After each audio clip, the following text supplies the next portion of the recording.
Araling Panlipunan 6, Quarter 3, Week 7, Milk Base. Ang paksa ng ating aralin sa araw na ito ay pagtatanggol ng mga Pilipino sa pambansang interes.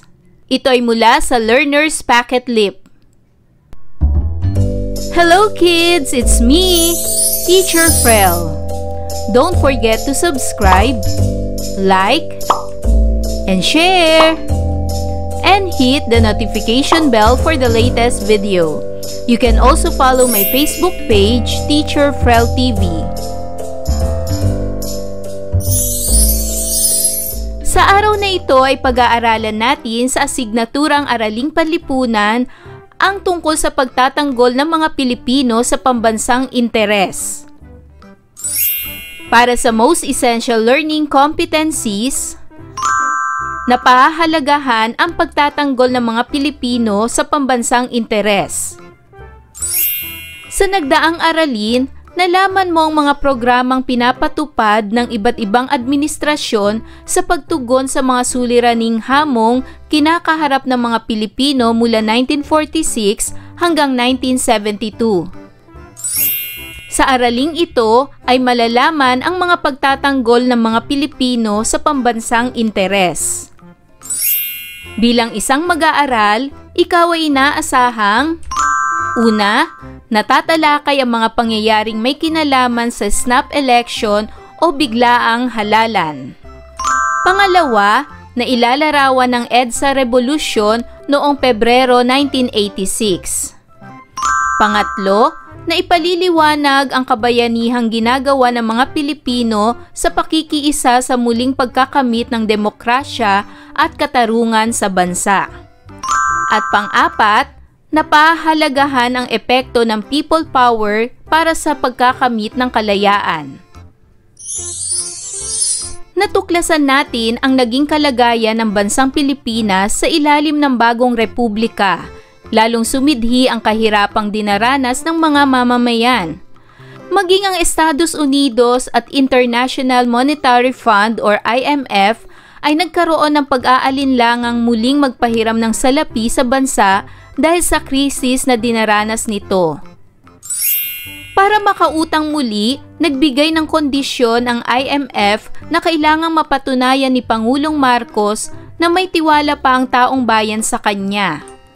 Dahil sa labis na paghahangad ng Pangulo na mabawi at mapatunayang malaki pa rin ang pagtitiwala ng mga tao, ay ipinahayag niya noong Nobyembre 13, 1985 ang pagdaraos ng isang snap election. Ngayon ay talakayin na natin ang mga pangyayaring may kinalaman sa snap election. Ang pagtawag ng snap election. Noong ika-7 ng Pebrero 1986, naganap ang snap election o ang biglaang eleksyon kung saan si Pangulong Marcos sa ilalim ng partidong Kilusang Bagong Lipunan o KBL ay lubos na umaasang siya'y muling magwawagi sapagkat ilang beses na niyang napatunayan ang suporta sa kanya ng mga mamamayan. Ang kanyang katunggali ay si Corazon Cory Aquino. Sa katunayan, hindi niya ninanasang pumasok sa politika, subalit maraming sumusuporta sa kanya sapagkat ang taong bayan ay naniniwalang siya ang karapat-dapat na kandidatong panlaban kay Pangulong Marcos. Bilang asawa ng pinatay na leader na si Ninoy, siya ang pinakabuhay na biktima ng kasamaan ng rehimeng hindi marunong kumilala sa karapatang pantao. Sa pamamagitan ng 1 milyong pirmang kinalap ng Corazon Aquino for President Movement or CAPM sa pamumuno ni Joaquin Chino Roces, si Cory ay napapayag na lumaban kay Marcos. Sa panahon ng eleksyon, pinahihintulutang lumahok sa bilangan ang National Movement for Free Elections or NAMFREL na pinamumunuan ni Jose Concepcion, isang mangangalakal. Ang himpilan ng NAMFREL ay nasa Lasal, Green Hills, samantalang ang Commission on Election or COMELEC, ang opisyal na namamahala sa bilangan tuwing eleksyon, ay nakahimpil sa PICC. Sa pagbibilang ng boto, Parehong computer ang gamit ng dalawa. Subalit ang nakapagtataka, magkaiba ang itinatalang resulta ng mga ito. Sa bilangan ng COMELEC, nangunguna si Pangulong Marcos, ngunit sa NAMFREL, malinaw na nangunguna si Cory. Dahil sa kaguluhan, ang batasang pambansa na ang nagpatuloy sa pagbibilang, sapagkat ang mga nagbibilang sa COMELEC sa pangunguna ni Linda Capunan ay huminto na sa pagbibilang dahil di na nila kayang tanggapin ang talamak na dayaan. Sa opisyal na bilang ng batasan, lumalabas na sina Marcos at Tolentino ang nanalo, subalit hindi ito tinanggap ng oposisyon. Dahil sa resultang ito, ay hinikayat ni Cory Aquino ang mamamayang Pilipino na magprotesta. Isang kampanya ng di pagsunod o civil disobedience ang inilunsad ni Cory upang paalisin ang rehimeng Marcos. Ang sumunod naman na naganap ay ang 1986 People Power. Naganap ang mapayapang revolusyon sa EDSA noong Pebrero 22 hanggang 25, 1986, bunga ng pagmimithi ng mga mamamayang magkaroon ng pagbabago sa bansa. Ang People Power o Lakas ng Bayan ay nagsimula ng si Juan Ponce Enrile, Ministro ng Tanggulang Pambansa, at General Fidel V. Ramos, ang Vice Chief of Staff ng Sandatahang Lakas, ay tumiwalag sa Administrasyong Marcos. Naniniwala silang hindi si Marcos ang inihalal ng taong bayan kundi si Cory Aquino, kaya't noong ika-22 ng Pebrero 1986 ay ipinahayag nila ang kanilang pagbibitiw sa tungkulin. Sa pamamagitan ng Radio Veritas, nanawagan sila sa mga mamamayang suportahan sila at mabigyan ng proteksyon ang mga militar na tumiwalag sa pamahalaan. Sa pangyayaring ito, nanawagan din si Marcos sa telebisyon. Nakiusap siya sa dalawa na sumuko at itigil na ang kanilang ginagawang paglaban sa pamahalaan. Subalit hindi sila natinag sa kanilang ginawang desisyon. Lalong tumibay ang kanilang loob nang manawagan sina Jaime Cardinal Sin at Agapito Butz Aquino, kapatid ng yumaong Benigno Aquino Jr., na tumungo ang mga tao sa Epifanio de los Santos Avenue or EDSA sa paligid ng Campo Crame at Campo Aguinaldo, kung saan nagtatago sina Enrile at Ramos kasamang iba pang mga sundalo. Ilang saglit lamang ang lumipas at dumagsa na ang napakaraming tao sa EDSA. May dala-dala silang mga inumin at pagkain. Dito naganap na nagsimula ang tinaguriang People Power sa EDSA o EDSA 1. Ang sumunod naman na kaganapan ay ang kabayanihang ginampanan ng mga Pilipino sa revolusyon sa EDSA. Ang unang pagsubok sa Lakas ng Bayan o People Power ay naganap noong ika-23 ng Pebrero, kinahapunan ng linggo, nang ang isang convoy na kinabibilangan ng 3 batalyong sundalo sa pamumuno ni General Artemio Taddiar ay dumating sa EDSA. Ang misyon nila ay gawin ang pinag-uutos ni Marcos, ang salakayin ng Campo Aguinaldo. Subalit sila ay sinalubong ng People Power sa panulukan ng EDSA at Ortigas. Nakaharap nila roon ang mga kapwa nila Pilipinong tahimik na nagdarasal at umaawit. Sa halip na salubungin ng galit ang mga sundalo, ay inabutan nila ang mga ito ng rosaryo, bulaklak at pagkain. Dahil dito, hindi nagawa ng mga sundalo ang pinag-uutos sa kanila.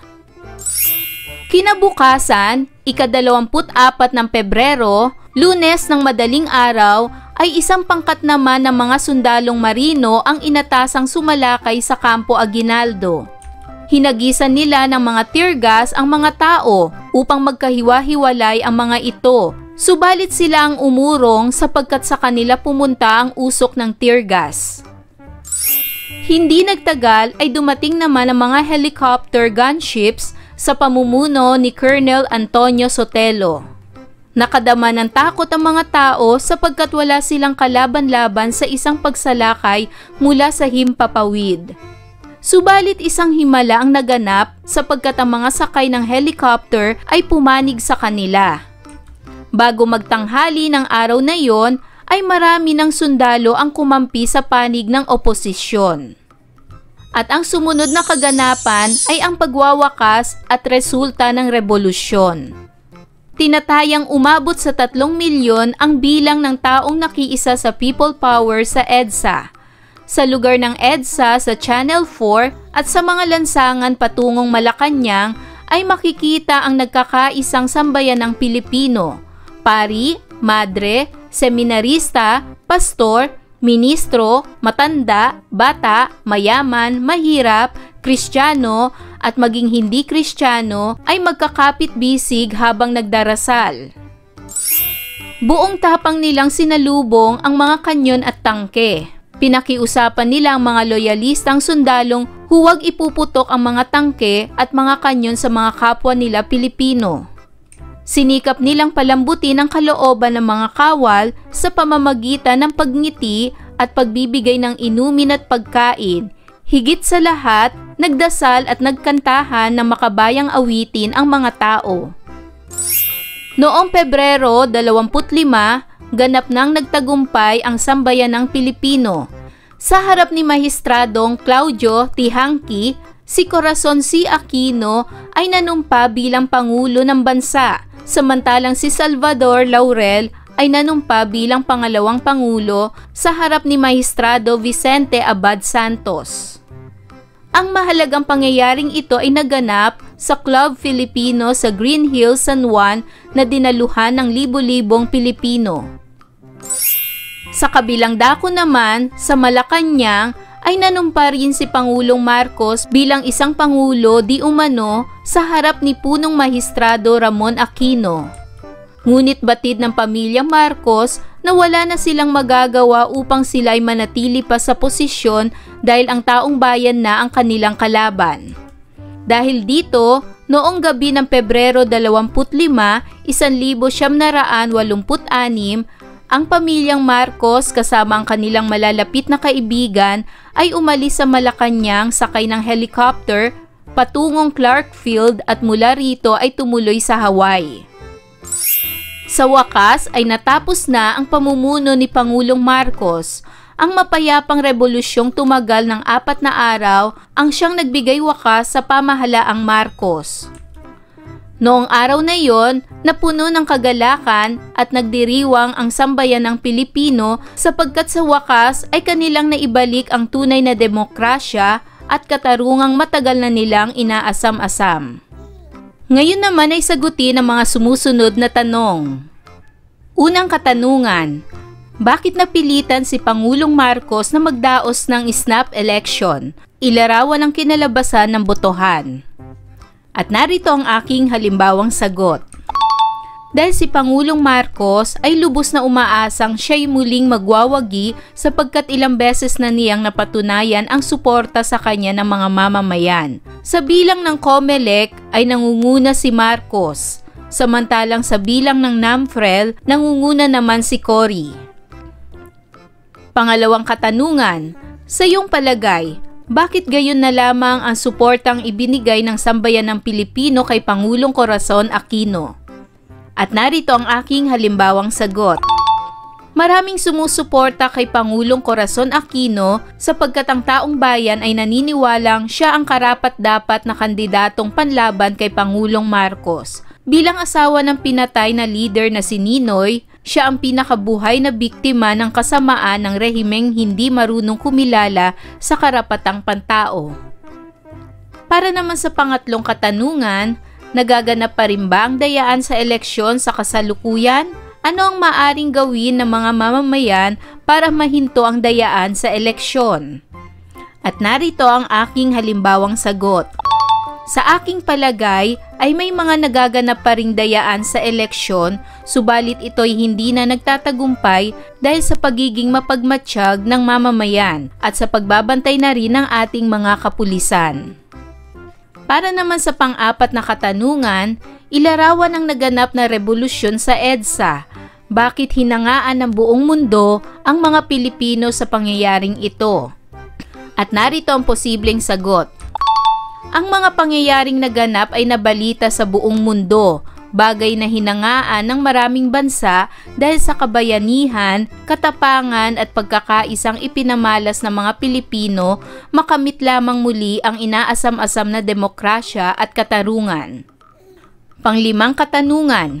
Ipagpalagay na ikaw ay buhay na noong 1986 at may sapat ng gulang upang makilahok sa mga gawaing politikal sa bansa. Makikiisa ka rin ba sa milyon-milyong taong tumungo sa EDSA? Bakit? At narito ang aking halimbawang sagot. Opo, makikiisa rin po ako kung iyon ay tama at nararapat na ipaglaban para sa ikabubuti ng ating bansa. At para sa pang-anim na katanungan, may tuturing bang isang tunay na kabayanihan ang ipinamalas ng mga Pilipino sa revolusyon sa EDSA? Bakit? At narito ang aking halimbawang sagot.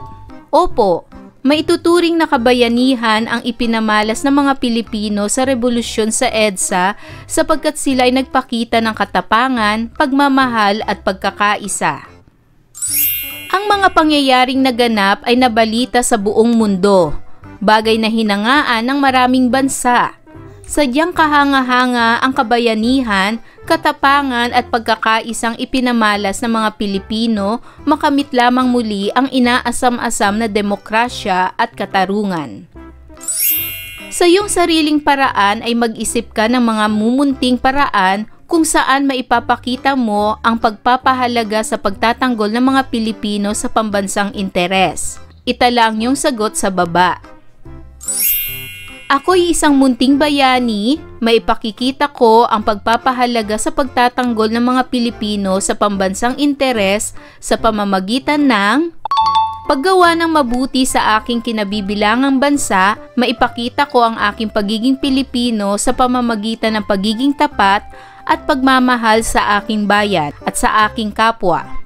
Maipahayag ko ang tama laban sa kasamaan at maipagtanggol ko ang aking kapwa Pilipino laban sa mga taong namamantala ng kalagayan sa buhay ng isang taong inaapi. Ngayon ay dumako na tayo sa pagsasanay bilang isa. Isa sa nagpatingkad sa damdaming nasyonalismo sa panahon ng EDSA Revolution ay ang mensahe ng mga awit na sadyang nilikha para sa mapayapang paraan ng pakikipaglaban ng sambayanang Pilipino laban sa pamahalaang diktatorial. Isa sa mga ito ay ang awiting Handog ng Pilipino sa Mundo. Pakinggan ang awiting ito ng ilang ulit o basahin ang lyrics sa baba ng awitin habang ipinahayag mo ang iyong pagpapahalaga sa pagtatanggol ng mga Pilipino sa pambansang interes sa pamamagitan ng pagguhit. Ang tawag sa gawaing ito ay music images. Mga bata, ang awiting ito ay may pamagat na Handog ng Pilipino sa Mundo. Ito ay naging theme song noong kaganapan ng EDSA Revolution. Ito ay inawit ng iba't ibang singer, kasama na ang Alamid. Pakinggan ang awiting ito sa YouTube, maaari nyo itong i-search o di kaya'y basahin nyo ang lyrics ng awiting ito. Sa inyong pagbabasa, maaari kayong makabuo ng isang imahe tungkol sa awiting ito. Para naman sa pagsasanay bilang dalawa, sumulat ng isang payak na talata tungkol sa iyong magagawa bilang mag-aaral upang bigyan ng pagpapahalaga ang pagtatanggol ng mga Pilipino sa pambansang interes. Gawing gabay ang rubric na matatagpuan sa ibaba. Ito ay may pamagat na, Ako'y isang munting bayani. At para naman sa pagsasanay bilang tatlo, pagpapahalaga sa mga tungkulin dapat gampanan ng bawat Pilipino upang mapanatili ang demokrasya sa bansa. Sa muling pagkakamit ng tunay na demokrasya sa bansa ay mahalagang maunawaan ng bawat isa na ang karapatan at kalayaang tinatamasa ng mga mamamayan ay may katapat na tungkulin at pananagutan. Basahing mabuti ang mga pahayag at lagyan ng markang check kung ito ay mga tungkuling dapat gawin ng mga Pilipino at X naman kung hindi. Para sa unang bilang, ipagtanggol ang bansa sa lahat ng oras. Ito ba ay check o X? Magaling! Ito ay Check. Pangalawa, tangkilikin ng mga produktong galing sa ibang bansa ng higit sa mga gawang Pinoy. Ito ba ay check o X? Magaling! Ang tamang sagot ay X. Pangatlo, sundin ang mga batas ng pamahalaan. Ito ba ay check o X? Tama, ito ay check. Pang-apat, samantalahin ang kahinahan ng kapwa. Ito ba ay check o X? Tama, ito ay X. Pang-lima, magsikap upang mapaunlad ang sarili. Ito ba ay check o X? Tama, ito ay check. Pang-anim, umasa lagi sa tulong ng mga magulang at mga kamag-anak. Ito ba ay check o X? Tama, ito ay X. Pang-pito, bumoto ng matalino. Ito ba ay check o X? Tama, ito ay check. Pang-walo, magbayad ng tamang buwis sa tamang panahon. Ito ba ay check o X? Tama, ito ay check. Pang-siyam, tumulong sa mga proyektong magpapaunlad sa bansa. Ito ba ay check o X? Tama, ito ay check. At pang-sampu, igalang ang karapatan ng kapwa. Ito ba ay check o X? Tama, ito ay check. Isa-isip natin. Noong ika-7 ng Pebrero, 1986 ay naganap ang snap election o biglaang eleksyon kung saan sina Ferdinand Marcos sa ilalim ng partidong KBL at Corazon Aquino sa ilalim ng partidong Unido ang naglaban sa pagkapangulo. Hindi magkatugma ang resulta ng ginawang pagbibilang ng boto ng COMELEC at NAMFREL. Di umano ay nagkaroon ng malawakang dayaang naging daan upang maglunsad si Cory ng civil disobedience. Noong Pebrero 16, 1986, sa gitna ng kaguluhan ay ipinahayag ng batasang pambansa na si Pangulong Marcos ang nagwagi sa eleksyon. Hindi natanggap ng sambayanang Pilipino ang naging resulta ng eleksyon kaya't naganap ang makasaysayang revolusyon sa EDSA na dinaluhan ng milyon-milyong Pilipino. Ayan mga bata, naunawaan niyo ba ang ating aralin sa araw na ito? Kung ganon, magaling! Mga bata, sana'y marami kayong natutunan sa ating aralin. Hanggang sa susunod na video lesson, paalam! Thanks for watching!